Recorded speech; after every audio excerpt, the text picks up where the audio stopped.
Welcome to USA Global TV and Radio, where our mission is to provide education, entertainment, hope, and inspiration. USA Global TV and Radio connects you with experts and audiences all around the world every single day to help you succeed in business and to live a richer life. Visit us at usaglobaltv.com to learn about career and life-changing training and mentoring programs like the Listening Mentor. Subscribe to our newsletter to stay informed about our special programs and offers. Discover how you can become a guest on one of our shows or a host or producer of a USA Global TV and Radio show of your very own. That's USA Global TV and Radio, where the doctor is always in.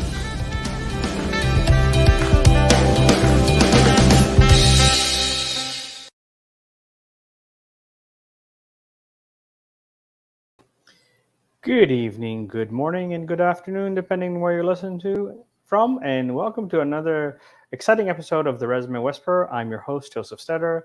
I decided to go solo again this week because I want to kind of go back and circle on the importance of not being cookie cutter. We've spent the past few months where we've had amazing guests, and we'll continue to do so next week and the weeks after that, telling us about what they look for when they hire people, the passion, the energy. And I want to address the various elements of cookie cutters that are hurting you, starting with your resume. Okay. If you go to most government agency, military agencies that help individuals get back in or get into the private sector, they teach you a formula that's been around for about 40, 50 years that is supposed to prepare people for the Industrial Revolution. In case you haven't noticed, we are now in the technological revolution, not the Industrial Revolution. So giving me a cookie cutter black and white resume with the same fonts of Arial, Calibri, or Times New Roman, because those are usually the defaults in Microsoft Word or Google Docs, giving me those black dots or circles, hyphens, or even squares are boring. Having, same generic information that says that you're hardworking, dedicated, committed team player is redundant, okay? Telling me that you have 10 years of experience and that you're, very good at what you're doing is very good. Telling me that you know how to do something. In this day and age, anybody can say that they know how to do that. Right. So I want you to understand something. Yes, it's a basic foundation of here's the things that you need to say. But even if you're using AI tools like ChatGPT or some of the other resources that exist, ChatGPT understands some of the words on the applicant tracking system, but it never tells your story. If those of you who watched the movie Legally Blonde, when Elle Woods or Reese Witherspoon applies to both Harvard and the internship, when she gets there, she submits a pink scented resume. And everyone looks at it and goes, it's pink and it's scented. But they remember it. Now, why am I saying this? Because you can do a lot of little things individually or in combination to help you stand out, like add colors to your headings. It breaks the eyes. So if you've noticed, my background is purple.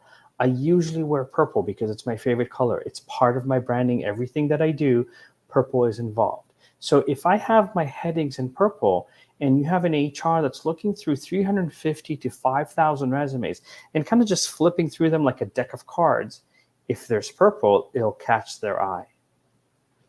Just changing the color of your headings. It doesn't need to be big changes. Your bullets, instead of the black dots or circles, right, or hyphens, go into symbols or go into your bullets in Microsoft Word, even in Google Docs. And there's an option for a diamond, there's an option for an arrow, there's an option for a check mark, there's an option for kind of a little squiggly line that's a little bit more colorful. But again, it's very subtle, but it'll help you get noticed.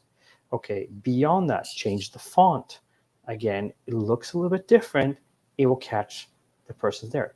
I am not a graphic designer, but if you go to insert text box in Microsoft Word or in Google Docs, there's pre-templated formulas or templates that will give you slight modifications to your resume, which will make your resume stand out.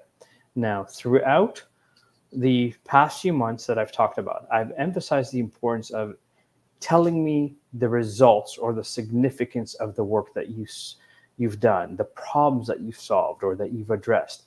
Not telling me that you know how to do something. Every profession, I'm going to use accounting. If I meet an accountant that does not know how to do financial statements like balance sheets and income statements, my first question to them is, how are you an accountant? Because by definition, whether you get designated or you go to university or college to study accounting, you learn how to do financial statements. So telling me that you know how to do it means nothing. But if you can show me how you did it better, faster, or different, you've got my attention. And in a resume, especially now more than ever with all these AI tools, a lot of people are struggling to get noticed because they're doing the same thing as everybody else and hoping for the best. Be different, okay? Add a little bit of personality, a little bit of flavor to your resume. Even if you have a quote at the top of your resume beside your name, it's something unique. It's something that catches people's attention. Try to add a little bit of humor. One of my favorite all-time resumes was a resume of a marketing person that had interesting observation and additional interesting observation about his job. Now, this was very random. So, for example, one of his jobs in his careers was a cab driver. And under interesting observation, he wrote, "Did you know that a cab driver's diet consists of coffee, cigarettes, donuts, and chips?" I found this hilarious. And then under additional interesting observation, he wrote, "Did I mention that a cab driver's diet is coffee, cigarettes, donuts, and chips?" He worked as a manager in a restaurant and had a patron come in and ask them if they stock albino zucchini. Again, very random, but if I'm hiring somebody from marketing, he's got my attention because his resume is creative and stands out. So do even small and subtle things so that your resume stands out just a little bit, just enough so that people put you in the spot. Remember that when employers look at your resume initially, they're spending 8 to a maximum of 30 seconds looking at your resume, which means that they probably read the top third to the top half of the first page of your resume. So make sure something catches their attention. Now, if you've worked for big organizations like EA Sports or, Amazon or Google, even putting the company's logo on your resume will stand out because people will recognize the logo right away and it will draw their attention. Create boxes, move some of the information, make it look like a newsletter. There's a variety of ways. Now, if you go networking, and I'm a strong believer that networking is actually one of the best ways to find jobs. Stop looking the same as everybody else. We've been taught that for men, you should wear a blue or gray or black, maybe brown suit, and then a blue shirt, a white shirt. Typical, cookie cutter, very professional. When you start going to bigger networking events where there's thousands of people attending, tens of thousands of people, you want to stand out. So I mentioned my favorite color is purple. So when I go to a networking event, I always wear a purple dress shirt. Most of the episodes that you see me in, I wear a purple shirt. Why? It's part of my branding. I have a purple bag. I have purple pens. My business cards are purple. Okay. My notebook is purple for me to take notes. So when there's, let's say, tens of thousands of people at a networking event, and I send a follow-up email and say, "Hey, I'm the guy in purple," I stand out. People remember that. They might not remember my name, but they remember the purple. Now, if purple's not your thing, it's mine. When I lived in Ottawa, Canada, there was a guy that would run networking events, and he was known as a fedora guy. He had the most neon-colored fedoras you could possibly imagine. People didn't remember his name, but they're like, "What's the guy with the fedora?" The guy. Everybody knew about the fedoras. So for men, this is how you can distinguish yourself from everybody else. Start with something simple, a creative tie, like do a Picasso tie or a Mickey Mouse tie. It's a conversation starter. Have a unique watch. Okay, if you support certain organizations, have a pin or brooch that demonstrates that. That's a conversation starter. Okay, if again, depending on your culture and body fit, wear colors that are a little bit more noticeable. Whether it's the actual suit, whether it's your dress shirt, whether it's anything of that. There. Again, the accessories, the watches can be a great tool. Ladies, you have a ton more choices than men because you can have flip-flops that have a flower on them, and that's memorable. You can wear, again, different colors, do your hair a specific way every single time, your makeup a certain way, a pin, a brooch, a necklace, earrings, all of those can apply, and something that can get noticed and something that people will mention, go, oh, this is unique, this is different, doesn't matter. You know, your favorite animal, put it as a pin on you or put it as earrings or whatever, but always wear those earrings so that it's a conversation starter. It's a way to be remembered. Okay, let's move on to your LinkedIn profile. Again, stop giving me generic, useless information and give me empty LinkedIn profiles.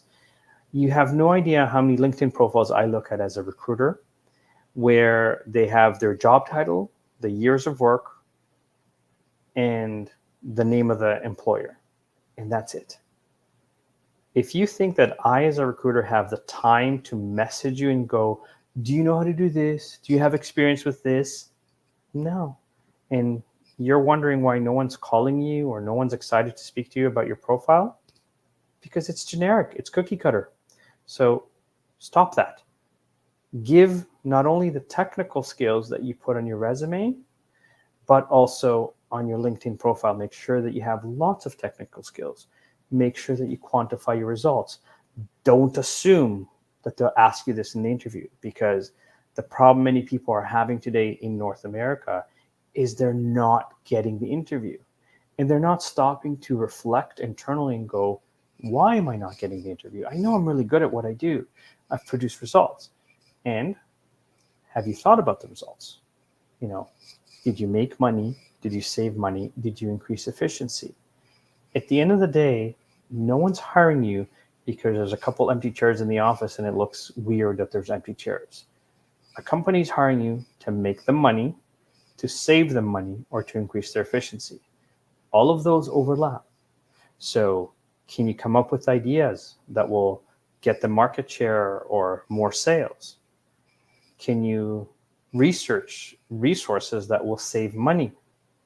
Can you automate things or use technology, and especially now with the explosion of AI, that will make things faster, easier, and better, more efficient, where there's more access to data, where there is an opportunity to say, this is different. Many companies still use paper and pen. And again, depending on the size of the business and whether it's a local business or a global business, in a global business, paper and pen doesn't work as well. But when you can start automating certain things, when you can start inputting things, let's say in your accounting software and engineering, there, you can do more of the harder things, the things that are what you're really needed for, when you find solutions to the little things. Okay, so make sure that you take the time on your LinkedIn profile to give me some information. Have some posts, especially if there's companies that you're interested in. Speak about those companies or find articles about those companies. Post and ask questions or make comments or give insights. You'd be surprised how many companies actually look at your social media profile before hiring you. So if you're engaging in conversation like, oh, this company just came out with this product, and here's why this product is great, and here's why they're innovators and they're leaders, and this is kind of regularly in your there, these companies will reach out to you. They will be excited about talking to you. Okay, so it's very important that you make sure that recruiters like myself, headhunters, agencies, whatever name they go by, don't need to guess how good you are. Just because you have 20 years of experience doesn't mean you're good at it. I spoke recently to a CFO who's been a CFO for over 20 years. When I started asking him questions, I said, have you ever done any mergers and acquisitions? He said, no. I said, have you ever done any complex financial reporting? He said, no. I said, have you ever done any kind of financial modeling of risk? He said, no. So I said, what do you know as a CFO other than the fact that you've had a title? He's like, oh, I know how to do transactions. I go, okay, but that is one piece of what a CFO does. And so he's struggling to find work right now. And the reason he's trying to find work is because he assumes that because he's been a CFO for 20 years, companies will be drooling to speak to him. No, because there's different levels of CFOs. There's different levels of knowledge and understanding. And the more you understand that, the better you'll be. Now, LinkedIn, resume, notice I'm saying the same things about standing out. Same thing with your interview. Okay, even if you're asked cookie cutter generic questions like, tell me about this job, it is amazing to me the autoresponder that the majority of people give me. Oh, I'm really hardworking, I'm dedicated, I'm a team player, I love my job. If you think that answer is going to get you hired, I'm sorry. The majority of jobs in North America are hired based on people liking you, not your technical skills. With a few exceptions. If you're a brain surgeon and you're really good as a surgeon, nobody cares about how obnoxious you are as a personality. They care about your skills. Okay? Most surgeons, if again they're that good and they have a reputation, they can be a little bit arrogant, they can be a little bit off-putting because it's the genius of the surgery that people care about. If you're an engineer and you're extremely specialized, nobody cares if you're arrogant. But even engineers, accountants, IT people, tons of people that know how to code, tons of people that know to do the job. But what makes you better? What makes you different? Your personality, of course, your energy. Stop coming to interviews like this. You're not exciting anybody. Be excited, be present. Shoulder blades back, chest out, speak from your diaphragm. Show that you're passionate about the work they do. Show that you know what you're doing in the way that you have solved problems, that you've produced results, that there is significance or meaning to your work. Okay? Again, I've talked about my own career. I've had a multitude of jobs. I've worked in sales in a wide capacity, from retail all the way to, $100,000 deals. But when I speak about the results that I produce, people trust my ability to sell. When I just say lingo, it's good for the algorithms of Indeed and LinkedIn, but not good to get you hired. People hire people they like. So smile. 95% of people forget to smile during an interview. It's amazing how that little thing can cost you the job, right? Stop giving generic answers. So most interviews will say, tell me about this job. Stop being autoresponder. So whether you use a STAR system, situation, task, action, result, the PAR system or CAR system, problem, action, result, or case, action, result, whatever you want to call it, the ADA method, the SMART method, quantify the work that you do. Make sure that you highlight how good you are and the value you bring, okay? Software developers, it's not about who knows the most technology. It's about understanding how to solve problems where through your code, you can make things faster, better, different, or other. Again, I am repeating this because I want you to understand that this concept of faster, better, different, or other with results is the key to success in the workforce. Even in military, you are taught the standards. This is how you behave. This is how you do your bed. This is how you fold your clothes. This is, the training that you have to go through. But the individuals that get the stripes, that get the title, that get the promotions, are the ones that can make decisions, are the ones that produce results that weren't the normal expectation. Let me repeat, it's the ones that produced results, that took action where if somebody passed away, like let's say the platoon leader passed away, and you made a decision that saved the platoon, or you made a decision that captured territory, or you did something different, that's when you get promoted. That's when you get noticed. Because again, no different in a company setting. If a company has 100 employees or 10,000 employees, the people that advance are not the people that are doing the bare minimum to earn their paycheck. These are the people that are being proactive. These are the people that are coming up with ideas and solutions. These are the people that are doing things faster, better, or different than everyone else. So I need you to understand the importance of that. Now, in the interview, also, if you're asked about your strength, to me, this is a kind of redundant question. Stop giving me the same terms everybody uses. I'm hardworking, dedicated, committed team player. Okay. If you're going to use those terms because you truly believe those are your key characteristics, define them. Give me a story. Give me an example. Show me that you're a hardworking, dedicated, committed team player without saying the words. So, a quick example. I worked for a company where I was part of a team of 10, and we needed to deliver A, B, and C. The nature of the project required us to kind of add things to the project as the project developed and prioritize what needs to be done. Because we were in regular communication, and if I didn't communicate and share what I was doing, my coworkers couldn't do their job. We finished the project ahead of schedule, on budget. We got recognized as a great team. That's what companies want to hear. You know, I worked for a company where I did 3 weeks of overtime without pay to make sure that the project was done on time and on budget. Now you've demonstrated hardworking, dedicated, committed team without just saying blah, blah, blah words.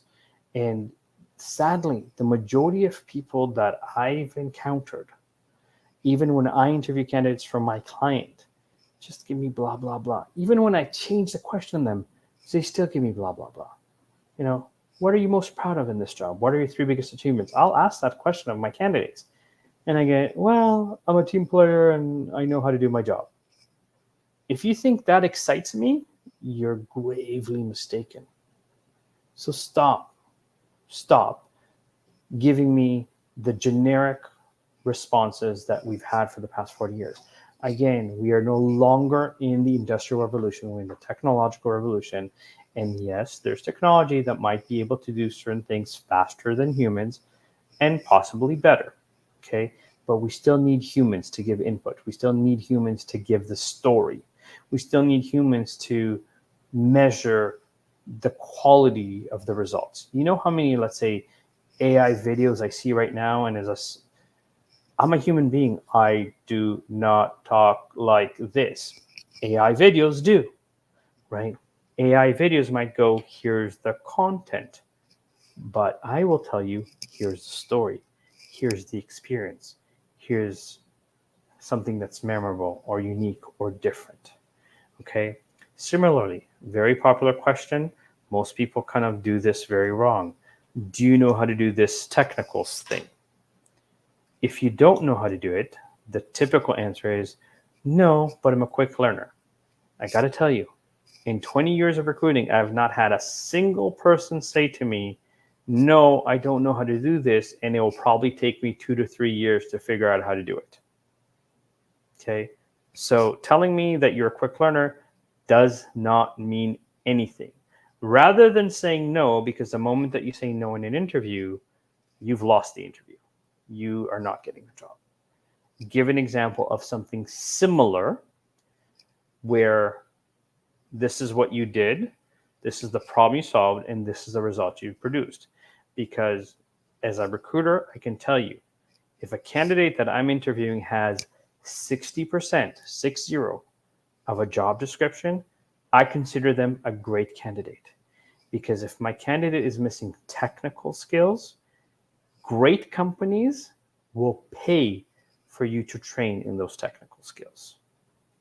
But your personality, your behavior, your attitude, your leadership, your communication, you either have it or you don't.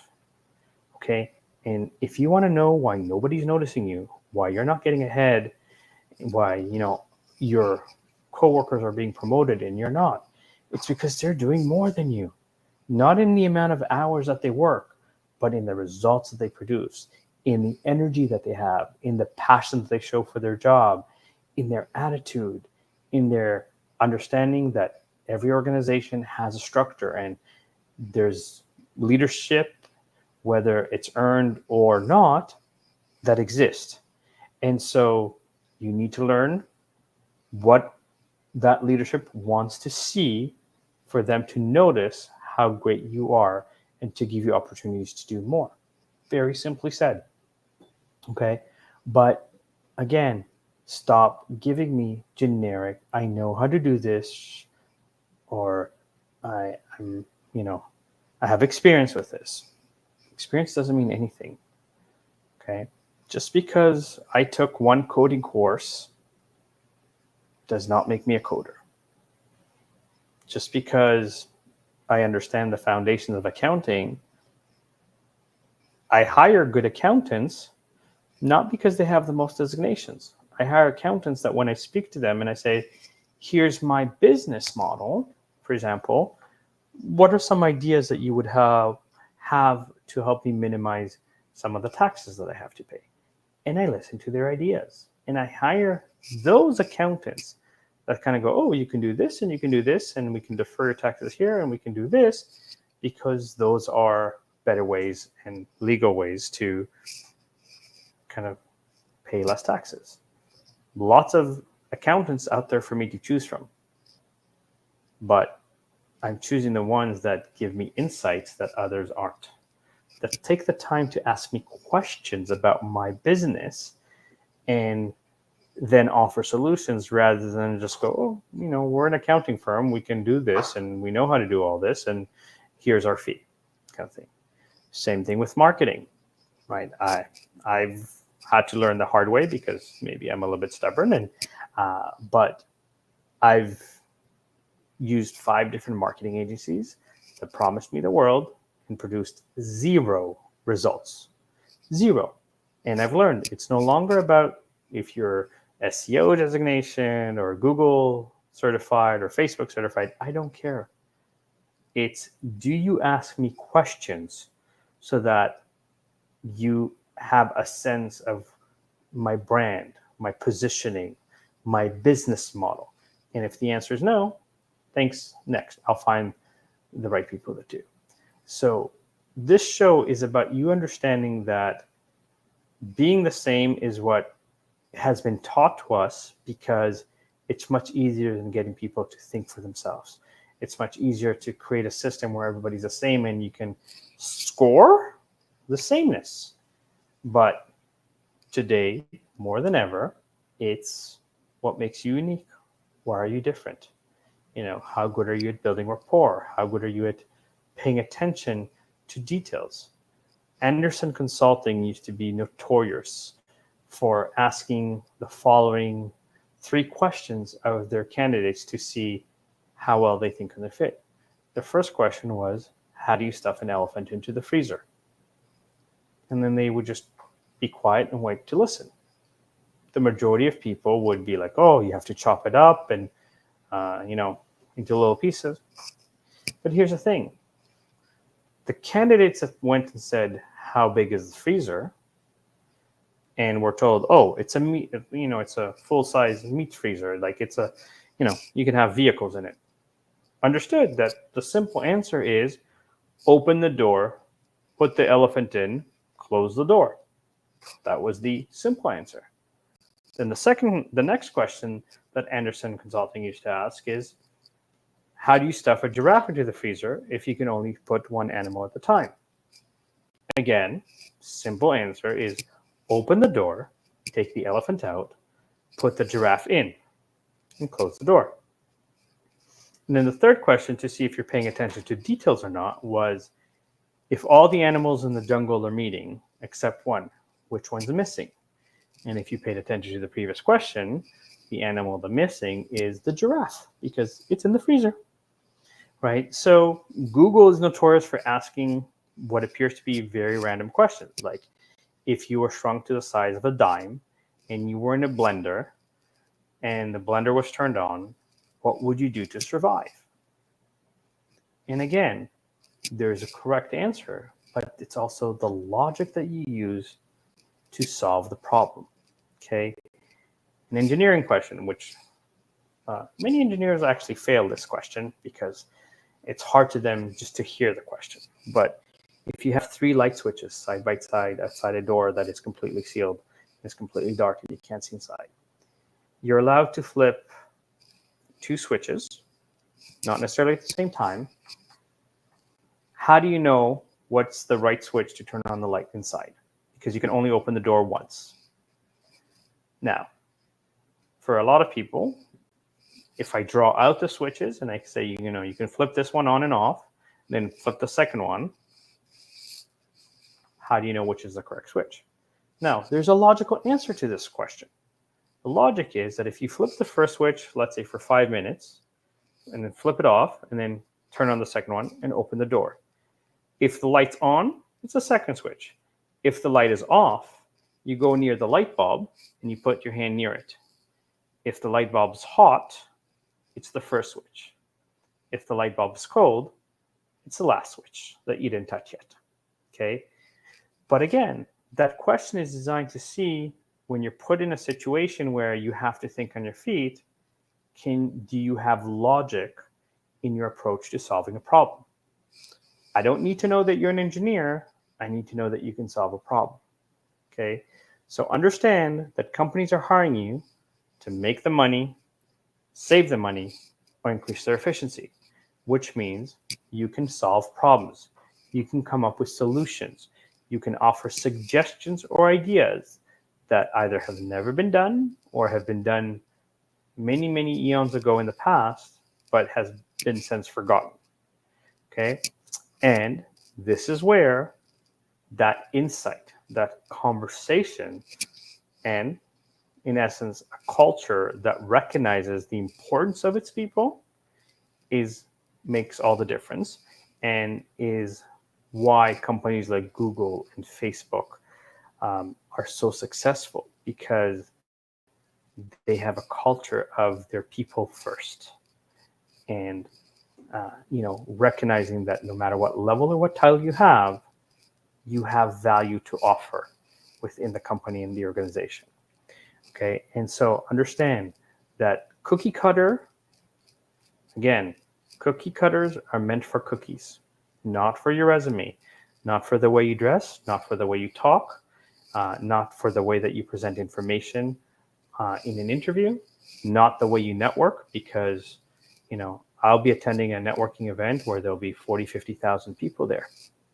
If everybody's wearing a gray suit or a black suit with a white shirt or a blue shirt, and everyone's having the exact same conversation, how successful do you think they're going to be following up after the event? I can guarantee you that when I follow up, I have a watch that I wear that's very unique. I wear purple. I have a purple bag, purple pen, purple shirt, purple, business cards. My websites are purple. And I say I'm the guy in purple. I also have a few other tricks so that there's multiple triggers so that they remember who I am. This is how in my recruiting business, I was able to get clients that most recruiters would give their right hand for. Global clients like Deloitte & Touche, Apotex Pharmaceuticals, Eli Lilly Pharmaceuticals, Tata Consulting Services, and many, many more, because I didn't come and say, I'm the best. I came and said, here's how I will service you differently. Here's how I listen to you. Here's proof that I listen to you, because I'm never going to spam you with resumes. I'm going to give you the best of the best, the cream of the crop kind of thing. And there's a level where when you listen, I remember once being asked, what's the difference between listen and silent? Because when you're actively listening, you have to be perfectly silent. And when you're silent, you're present to listen. So even though they're an anagram of each other, they're the same. Because most people hear, they don't listen. And the difference is because when someone's speaking to you and you want to give them an answer or you want to give them a solution, I know that sometimes with my wife, I'm so solution focused and I'm so logical and kind of process focused. Sometimes just my wife needs to vent. So we've kind of made sure that we kind of say, I just need to vent. I'm like, okay, I'll listen to you and I'll just be present to everything that you're saying and let you go through the emotions. But if my wife doesn't give me the cue that she just wants me to listen, I'm very pragmatic. I'm like, okay, you're focusing on negative now. Let's focus on positive. Let's focus on results that we can do. Let's focus on solutions because it's a much better energy than focusing on the negative and fear and, oh my God, this is going to happen or this might happen or this didn't happen. And just have gratitude, have faith in whatever you believe in and thank them, whether it's God, Buddha, Allah, Christ, whatever it is, gratitude. Thank them for every opportunity, every experience, because even the difficulties are learning moments, are opportunities for you to grow, to not do the bare minimum. So, very important. Cookie cutter is not the answer.